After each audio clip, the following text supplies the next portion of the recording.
you guys did something that is groundbreaking. You basically raised a bunch of money to give to small minority businesses who were sort of locked out of the federal and state and local legislation during COVID-19. Tell me about that, and where does it stand?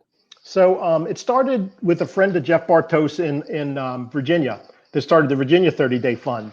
And they built the infrastructure, the computer infrastructure and the system to be able to process a large number of small business applications that would be simple and quick to fill out, that could help us assess who would be the wisest small businesses to contribute the money to.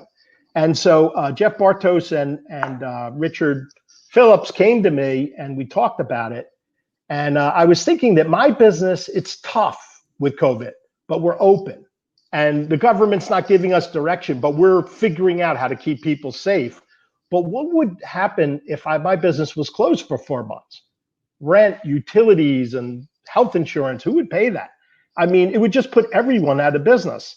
And I think about especially the inner city neighborhoods I serve, they're so underserved and they have so few businesses and so few minority-owned businesses. How could we stand by and let them go out of business? The damage could take decades to repair. And so I said to them, I think we should do it. And I think we should go big or go home. And let's save 1,000 businesses, mostly in Philadelphia. And we got started. And within a couple of days, we had our website up. We're getting applications and money started to come in.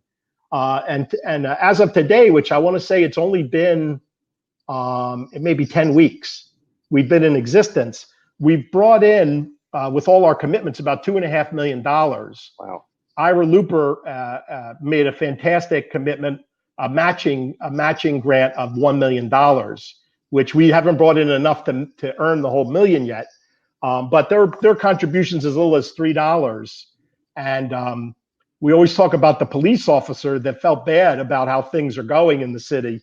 And she contributed $1,000, which I know that's a lot for a working person. So we have a lot of robust contributions. And if I want to save 1,000 businesses, we need $3 million. So we're still a little short.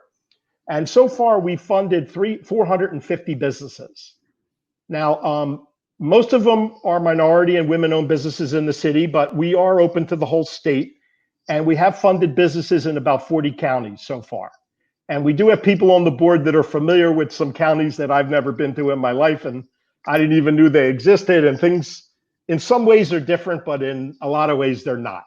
They've still been closed 3-4 months. They still can't make their rent, their payroll, their health insurance, their utilities, all that stuff. So it's the same problem. And what's really interesting about it is we divide up the calls amongst us. I prefer all minority businesses in Philadelphia, but the person who's in Carlisle prefers the ones in the rural part. And we call the people up and we talk to them about their business, what's going on. And eventually, once they tell us everything, we tell them that we've awarded you the forgivable loan. And will that get you reopened? Are you having other problems? And we basically work with them to see if there isn't a way we could fix whatever remaining problems exist so they could stay in business. And we've done that 450 times so far and anxiously working to get to our goal of 1,000.